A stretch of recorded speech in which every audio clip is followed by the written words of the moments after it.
Hello student, ইতি ক্লাসরুমে তোমাদের সবাইকে স্বাগত। আজকে তোমাদেরকে দেখাবো অষ্টম শ্রেণীর দ্বিতীয় পর্যায়ক্রমিক মূল্যায়ন থেকে ভূগোল বিষয়ের মডেল কোশ্চেন নাম্বার 1 নম্বর সেটটি। এবারে তোমাদের পরীক্ষা হবে 50 নম্বরের। কোথা থেকে কত নম্বরের প্রশ্ন মান আসতে পারে দেখে নাও। তাহলে চলো আর দেরি না করে এবার আমরা দেখে নিই। প্রথমেই আছে শূন্যস্থান পূরণ। এক দাগে আছে পৃথিবীর আবর্তনের জন্য যে বল কোনো বস্তুর দিক বিক্ষেপ ঘটায় তাকে বলে কোরিওলিস বল। পরের প্রশ্ন, সূর্যের আলো মকর ক্রান্তি রেখার ওপর লম্বভাবে পড়ে 21 তারিখে। 3 দাগ, ঘূর্ণবাদের কেন্দ্রে যেখানে বায়ুচাপ সব থেকে কম থাকে সেই অংশের নাম নিম্নচাপ। 4 দাগ, পানামা এবং প্যারাগুয়ে এই দুটি নদীর মিলিত হয়েছে ড্যাশ শহরের কাছে হবে কোরিয়েন্টিস শহরের কাছে।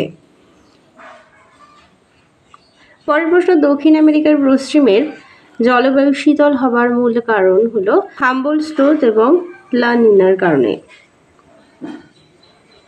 চলে যাই 2 দাগে, নিম্নলিখিত প্রশ্নগুলো 2 এক কথায় উত্তর দাও। 2 এর 1 দাগে আছে পৃথিবীর দ্বিতীয় উচ্চতম সক্রিয় আগ্নেয়গিরির নাম হবে ওজোস দেল সালাদো।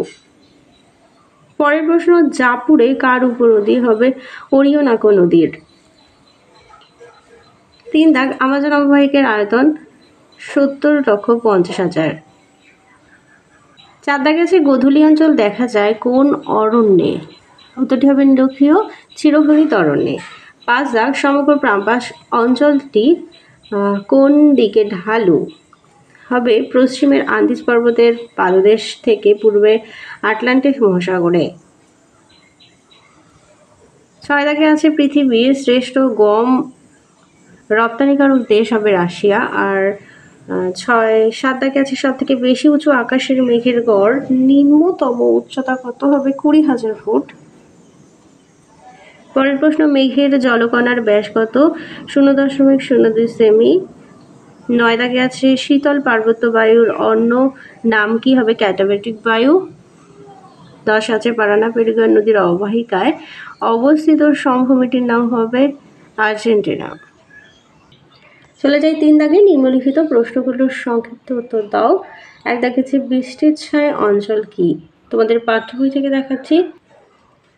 প্রতিবার ঢালে প্রচুর বৃষ্টিপাত ঘটানোর পর বায়ু যখন পর্বতের অনুবাদ ঢালে পৌঁছায় তখন সেই বায়ুতে জলীয় বাষ্পের পরিমাণ যথেষ্ট কমে যায়। এছাড়াও বায়ু যত নিচের দিকে ঢালের উষ্ণতর স্থানে নামতে শুরু করে বায়ুর উষ্ণতা তত বাড়তে থাকে। ফলে বায়ুর জলীয় বাষ্প ধারণের ক্ষমতা বৃদ্ধি পাওয়ায় বায়ু অসংস্পৃক্ত হয়ে পড়ে। এই কারণে অনুবাদ ঢালে প্রতিবার ঢাল অপেক্ষা বৃষ্টিপাত খুবই কম হয়, তাই পর্বতের অনুবাদ ঢাল বৃষ্টির অঞ্চল নামে পরিচিত। পরের প্রশ্ন, মেরুবায়ু শীতল কেন।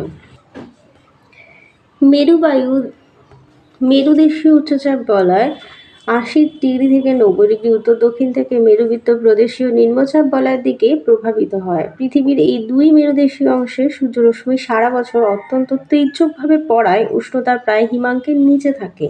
এই শীতল অঞ্চল থেকে মেরু বায়ু প্রভাবিত হওয়ার এই বায়ুও অত্যন্ত শীতল হয়। পরের প্রশ্ন, দক্ষিণ আমেরিকার বেশিরভাগ জায়গায় উষ্ণমণ্ডল অন্তর্গত কেন। দেখে নাও, দক্ষিণ আমেরিকার মহাদেশের পূর্ব উপকূল উষ্ণতা সারা বছর বেশি থাকে। এর কারণগুলো পয়েন্ট দিয়ে দেওয়া আছে।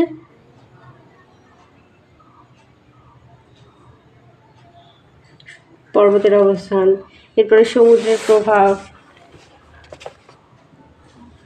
এই পর্যন্ত। পরের প্রশ্ন দেখো, এস্টেনশিয়া কি হবে। দক্ষিণ আমেরিকার পশু চারণভূমিকে এস্টেনশিয়া বলে। এরপরে 4 দাগে চলে যাই। এখান থেকে যে কোনো 2টি প্রশ্নের উত্তর দিতে বলেছে। 4 এর 1 দাগে আছে বায়ুচাপ বলয়ের স্থান পরিবর্তন হয় কেন। পাঠ্য বই থেকে দেখো, এখানে দেওয়া আছে।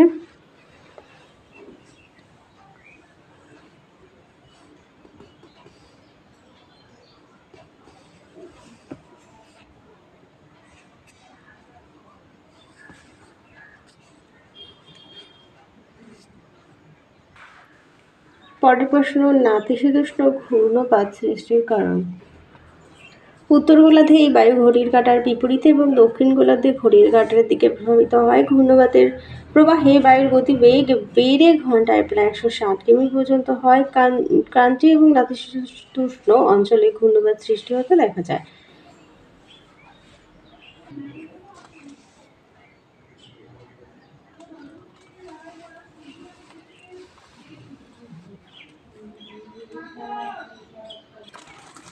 পরের প্রশ্ন দেখো, কিউমুলোনিম্বাস মেঘের বৈশিষ্ট্য।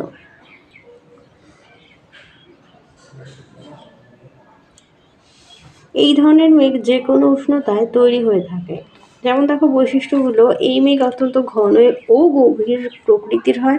2 নম্বর, এটি ধূসর কালো কিংবা ঘন কালো প্রকৃতির। 3 নম্বর, এই মেঘ ভূপৃষ্ঠের খুব কাছে অবস্থান করে, তবে এর আকৃতি ও উচ্চতা একটি বিশালাকৃতিক পর্বতের মতো। 4 আছে তলদেশ প্রায় সমতল কিন্তু উপরিভাগ চ্যাপ্টা প্রকৃতির হয়। আর 5 আছে বৈশাখ জ্যৈষ্ঠ মাসে উত্তর পশ্চিম আকাশে এই মেঘ দৃষ্টিচোখর হয়। 6 প্রচণ্ড বজ্রপাত ঘটানোর জন্যই এই মেঘের অপর নাম বজ্রমেঘ।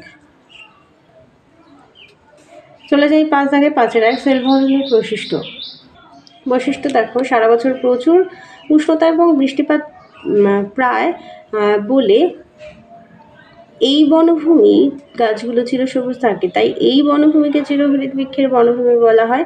আর প্রচুর বৃষ্টিপাতের জন্য গাছগুলোর দৈর্ঘ্য খুব বেশি হয়, একটি প্রায় 40-50 মিটার বা তারও বেশি দীর্ঘ হয়। 3 আছে গাছের পাতাগুলো খুব চওড়া এবং তার গাছগুলো ঘন সারিবদ্ধভাবে দাঁড়িয়ে থাকায় সূর্যের আলো বনভূমিতে অভ্যন্তরে প্রবেশ করতে পারে না। এই জন্য সিলভা অরণ্যকে চিরগোধূলিও বলা হয়। আর বনভূমির তলদেশ থেকে অন্ধকারাচ্ছন্ন স্যাঁতসেঁতে ও আর্দ্র এবং বিভিন্ন ঝোপঝাড় এবং লতাপাতায় পরিপূর্ণ। 5 বিভিন্ন প্রকার বৃক্ষের পাশাপাশি অবস্থানের ফলে এই বনভূমি কাঠ সংগ্রহের অসুবিধা দেখা যায়। 6 আছে সিলভা অরণ্যভূমি পৃথিবীর 20% অক্সিজেন সরবরাহ করে, এই জন্য একে পৃথিবীর ফুসফুসও বলে।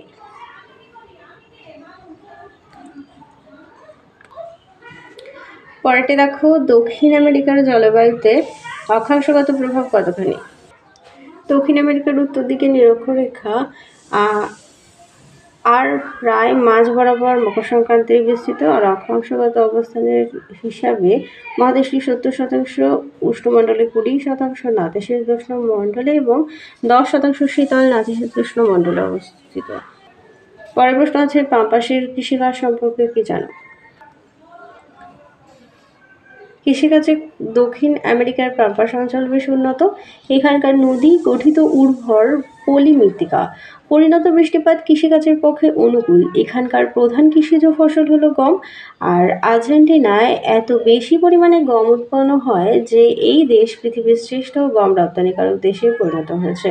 গম ছাড়াও এখানে ভুট্টা, বার্লি, আখ, তুলা, নানা রকম ফল, শাকসবজি প্রচুর পরিমাণে উৎপন্ন হয়।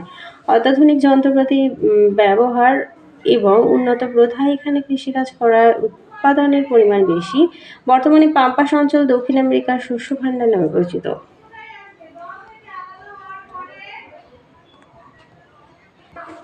তোমাদের তাহলে এই প্রশ্নের অ্যান্সারটা একটু ভুল হয়েছে, এটা ঠিক করে নাও। এখানে পৃথিবীর শ্রেষ্ঠ গম রপ্তানিকারক দেশ, এক্ষুনি আমরা যেটা দেখলাম সেটা হলো হচ্ছে আর্জেন্টিনা। তো ঠিক করে নাও।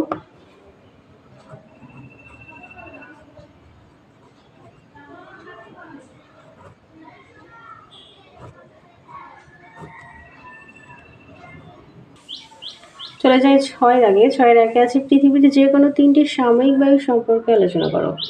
তো দেখো এখানে সাময়িক বায়ু যেমন হচ্ছে মৌসুমী বায়ু, স্থল বায়ু, সমুদ্র বায়ু। তো এখান থেকে যে কোনো 3টা মধ্যে আলোচনা করতে বলেছে। তো সমুদ্র বায়ু সম্পর্কে দেখে নাও। এখান থেকে দেখে নাও স্থলবায়ু,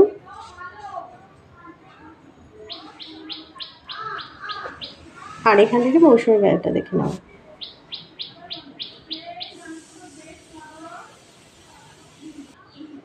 এই পর্যন্ত। কারো যদি মনে হয় অ্যানাবেটিক বায়ু সম্পর্কে লিখবে তো এটাও লিখতে পারো।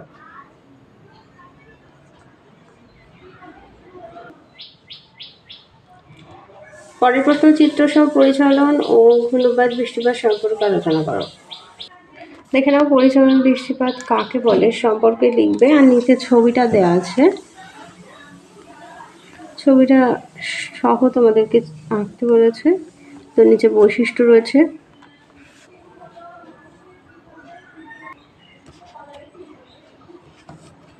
এরই সাথে ছিল ধন্যবাদ।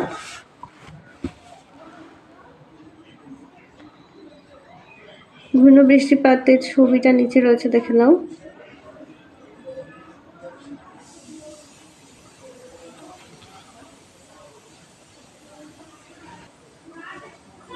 সাথে চলে যায়, সাথে এক দাগে আছে দক্ষিণ আমেরিকার পাম্পাস অঞ্চলের ভূ প্রকৃতি, নদ নদী, জলবায়ু, স্বাভাবিক উদ্ভিদ সম্পর্কে আলোচনা করো।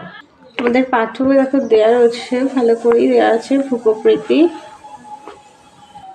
জলবায়ু সম্পর্কেও দেওয়া আছে। এরপরে আছে দক্ষিণ আমেরিকার পশ্চিমের পার্বত্য অঞ্চলের ভূপ্রকৃতি এবং পাম্পা সংলগ্ন অঞ্চলের বৈশিষ্ট্য। তো প্রথমটি দেখো সহায়িকা বইয়ের 323 পেজে।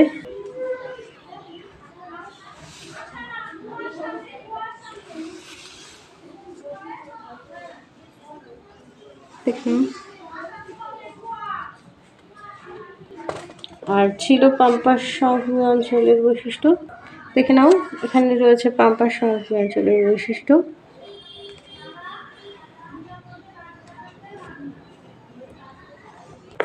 তাহলে চলো, তোমাদের 1 নম্বর মডেল সেটটির সমাধান করে দিলাম। ভিডিওটা ভালো লাগলে অবশ্যই লাইক করো। আমরা দেখা হচ্ছে পরবর্তী আরেকটি ভিডিওতে।